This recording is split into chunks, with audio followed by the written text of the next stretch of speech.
Bismillahirrahmanirrahim.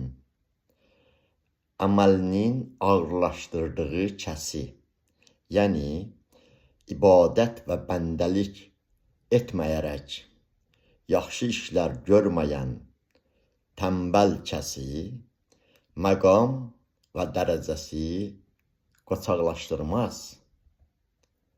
Bunu Ali əleyhissalam buyurub. Yəni, zahiri açsan və böyüklük ona dünya və axirət məqamı verməz. Çünki məqam və dərəcə sonradan əmələ gələn bir şeydir.